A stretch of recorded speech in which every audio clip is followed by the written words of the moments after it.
Now, 3 years in marriage, this lady has had a very wonderful time with her family, her husband and her kids. Now, very recently, her mother-in-law had to be moved into her home, and that's this very lady's home with her husband and kids for a very good reason. Now, the fact that they live together is not a point. Of course, it's not meant to be an issue. But, of course, she wrote to us saying that whenever she cooks in the kitchen and dishes food out for everyone to eat, mother-in-law doesn't eat her food, but goes back into that same kitchen and makes her own food. Now, someone advised her, okay, ask your mother-in-law what she wants to eat before you go to the kitchen to cook. So you can also make her own food. Now, she took that advice and started asking the mother-in-law, Mama, what would you eat? So that as I'm cooking, I can also prepare yours. The mother-in-law would give her a particular menu to prepare. After making this menu, the mother-in-law still would not eat the food, wait for her to leave the kitchen, and go back into that same kitchen to make her own food. Probably either the same food she just made or something different. Now, she got frustrated. She decided to inform the husband. Of course, every son would say, my mother, just try and understand, be patient with her and all that. And that was the response she got from her husband.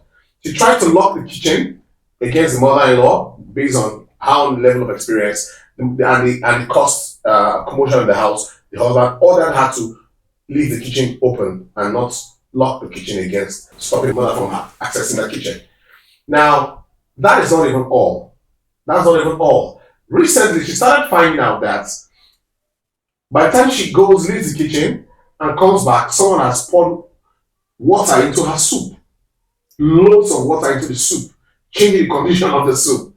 Now, and sometimes things that are perishable, that are in the freezer or the refrigerator, are brought out and left in the open to intentionally damage, become rotten or spoiled before probably she gets back from work or so. All right. Now, these are the regular, steady occurrences, and there's no other culprit because she only has infant children. She's just 3 years in marriage. Her kids can't reach out to the fridge and do all those things. So the only culprit she could reach out to, she could accuse here is the mother-in-law, because her husband doesn't even go to the kitchen at all.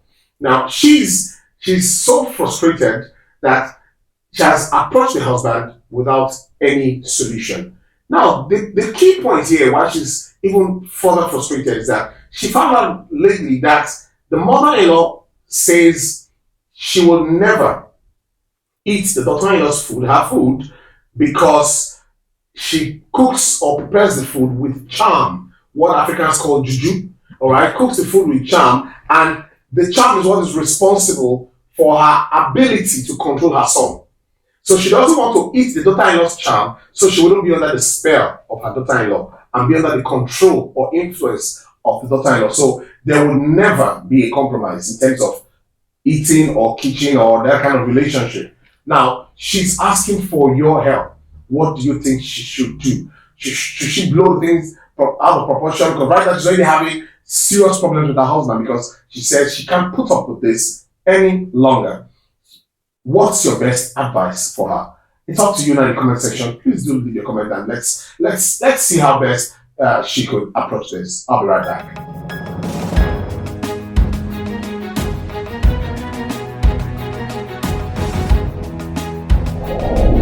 Welcome back. This is Share with Noble, and my name is Valentine Agogo. And I'm here on set with Gray Amona, you're welcome, sir, and Augustine Omilo. You're welcome, sir. Now, you heard the intro of my topic. Let me start with you, Augustine Omilo. Yeah. How do you think she should best approach this issue? Is she overreacting, or are there steps she could take to making things more subtler rather? But the name of my daughter is Eoro. Okay. And your own is Aroro. Yeah. I think they mean the same thing, either joy or happiness. Joy. Happiness. Yeah. Yes. She has to be happy. She has to be happy. Yes. You see, on this earth where we live, there's nothing that has a meaning until you give it one. Okay. Now, if the woman, that's the mother-in-law now, relocated to be in their house, she has a problem in her own house. obviously, either because the husband is no longer alive, which is a problem, or the husband is alive and she's not able to, tolerate whatever is happening in her whole house. Yeah. And that's why she has now relocated to the son's house. So the mother-in-law has a problem. And the way the mother-in-law can come out of that problem depends on how she treats her mother-in-law. For example, now, he made mention of the fact that the mother-in-law does not eat her own food. She prefers to cook her own. If that is the case, make provision for her to be cooking her food. Cook for your husband. If your husband agrees to eat your food, keep cooking for your husband and yourself and your family.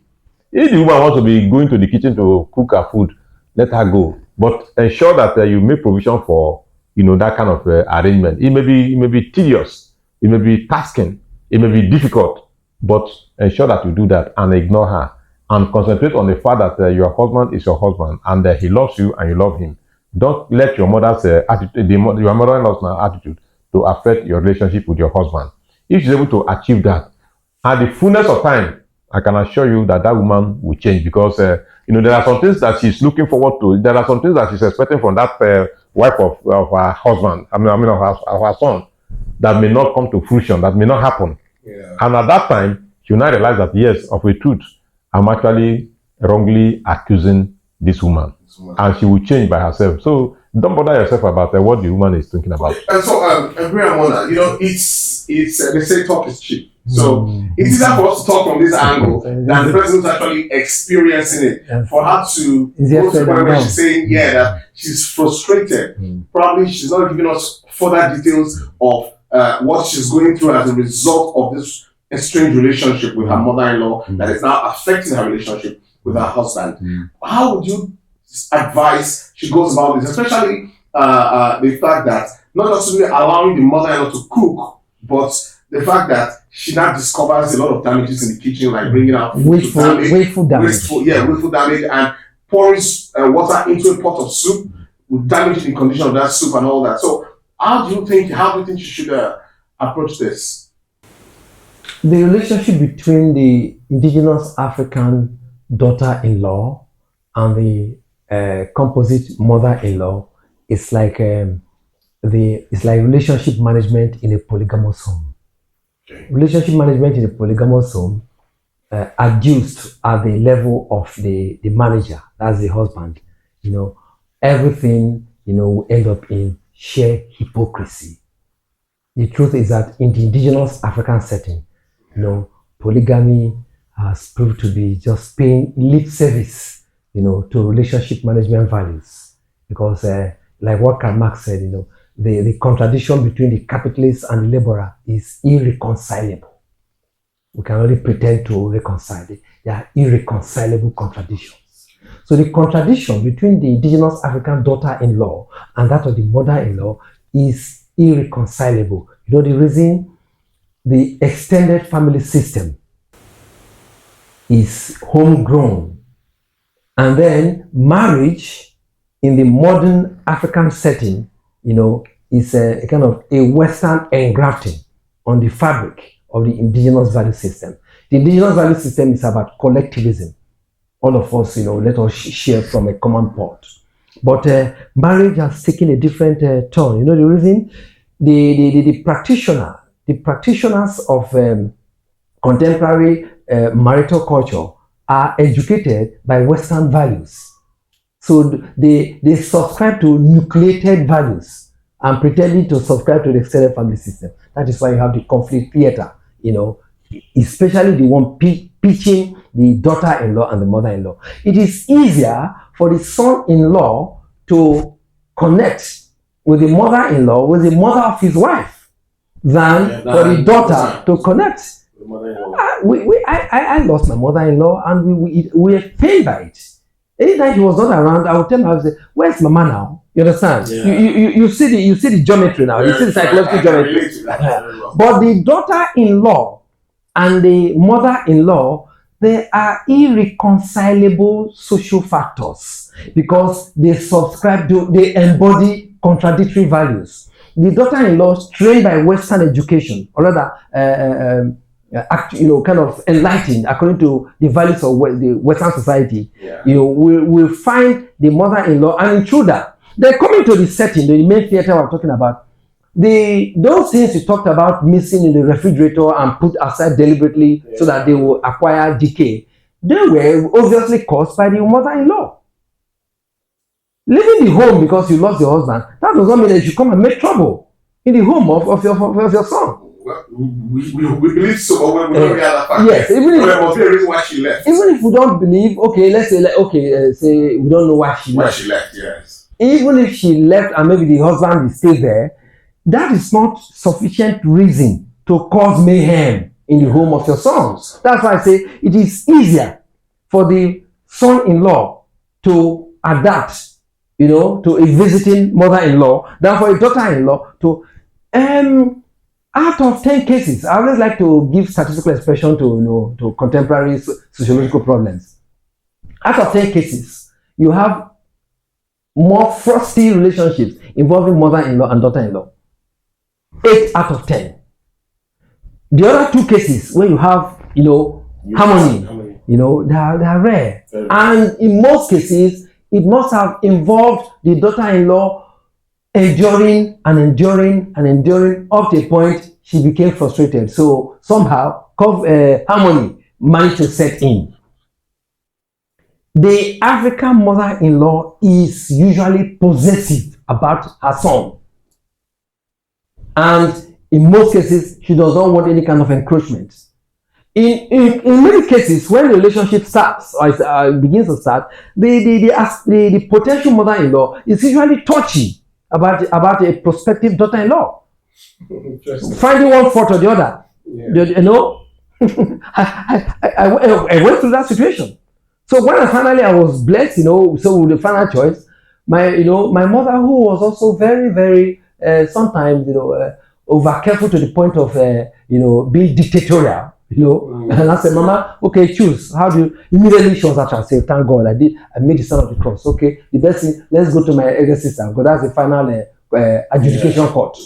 Fortunately, they all accepted that. And my wife proved to be something of a face saver in the family. When we lost my eldest brother, the one that's next to her, I know the role my wife played. The transcendental role. So the visiting mother-in-law, if it's a European lady, she will not have time because the nucleated social structure.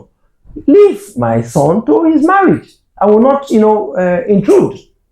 But because the African mother-in-law is sentimental, about the extended family, he wants to protect, the kind of passion she has for her son. She would like to visit, and in many cases, like I told you, they are usually very, very touchy and and difficult to please when it comes to mother-in-law, daughter-in-law relationship. So I'm very quick on the like in the European setting, are you in support of where the mother-in-law would have to be allowed to come and live with his son or with her son's family? And unlike Africa, where the mother-in-law can just decide that she wants to come and the son doesn't have a say, and the son, most African sons cannot ask their mothers to go somewhere else or live somewhere else or live alone, and they will hire a nanny and all that. The mothers would interpret that as neglect, right? So how do you see this playing out? Because now this lady is going through a lot that would never happen, or that would least likely happen in a European Western setting, but unlike Africa, where these things always play out. Then finally, how would you advise her to get results from her husband, to get involved in this? Because apparently the husband has been nonchalant about the whole thing. Like she should just carry her cross and deal with the mother and conquer the mother-in-law at the end of the day. Who knows? So how would you advise? Civil war in his house. He just doesn't want to be part of the war. Yes. You see, this is the reason why for anybody to go into marriage as a young man, as a young woman, you must involve as many stakeholders as possible, especially your parents. So if your mother, I'm talking of the wife now, knows about this boy right from the beginning, and this boy knows about your mother, and all of you are relating like Africans, right from the beginning, it will not cause any problem when you eventually get married. Just like the picture he painted now. If his mother didn't accept that his wife, or the elder sister didn't accept that his wife. So if eventually the mother came to the house, to the house now, maybe later in the marriage, she will come in with a view to looking out for faults. But already she has seen the girl and she accepted. So if right from the beginning, your mother has agreed and accepted this lady as your wife, and this lady also having watched from afar and near, also your mother, the kind of person she is, and she has been according her the necessary respect she has. When she comes into the house now, that your mother will be like a mother to your wife. Just as the mother of your wife will also be acting when she comes like your own mother, not just the mother of the girl. It all depends on how you started the marriage. Yeah. Now, having said that, the way out now is not for the man to leave the woman, to actually resolve the matter by herself. You can intervene, but you have to be very careful because it will involve choosing between your wife and your mother. Of course, you cannot marry your mother. So if you still love your wife, yes, like I keep on saying, there's nothing wrong in letting your mother, your wife know that yes, my mother is behaving the way she's behaving. It's not that I like it, though. I don't like it, but don't let me incur the wrath of my mother because of what I think she's doing to you. Because, like I keep saying, as a Christian, honor your father and your mother so that your days on earth will be long. In other words, dishonor your mother and your father so that your days on earth will be short. So, I don't want my days on earth to be short. So, please help me to honor my mother. Because in the first place, under normal condition, my mother will die before us if we plan carefully, if we live healthy lives. Because my mother is already, maybe, I don't know her age now, close to wherever she may be going to now than where she's coming from. Yeah. And therefore, we just need to have patience because whatever happens in this house, is between two of us. Once we are happy with ourselves, forget about my mother. We know how to deal with her. So combine two of us. I can come to my mother and be saying something that will make her happy. You can come and be telling her what will make her happy. But it doesn't mean that two of us are quarreling. We should not have quarrel over that. That is my view about the whole thing. So let us be family and be happy with ourselves. One final word. Yes, let there be patience. But who was it? They said when witches know that they have done something, they will now convene in their coven and say, "Let us stop doing this thing now." Meanwhile, they know collectively that they are the harbingers of trouble. so my advice to the universe of African mothers-in-law: please be patient. Then you see, you have more cases of willing and obedient daughters-in-law than the rebellious ones. That's the truth. Yes, there are many daughters-in-law who want to connect with the family, but when they see that trying to please the mother-in-law, it's like the African victim of colonialism trying to please the Oyibo man. That was why the Okwan people now came up with a dictum that please agree with the Oyibo, let it go. Because the Oyibo loved Abanum. Abanum was a kind of hypothetical case of oppression. Oyibo man loved Abanum so much, but he did not give him Holy Communion. All right. Very, very wonderful references. Okay, that's as much as we can take from Sharing Noble. Please do like, share, subscribe, and click on the notification button to get similar content. But most importantly, please do drop your comments. Tell us what you think about this story and what the lady is going through, and how best you think she should approach the challenge at hand. All right, and let me know which of my panelists you agree with or you disagree with. All right, she'll be going through your content, whatever you send in, and hopefully get the help she so much desires. Thank you.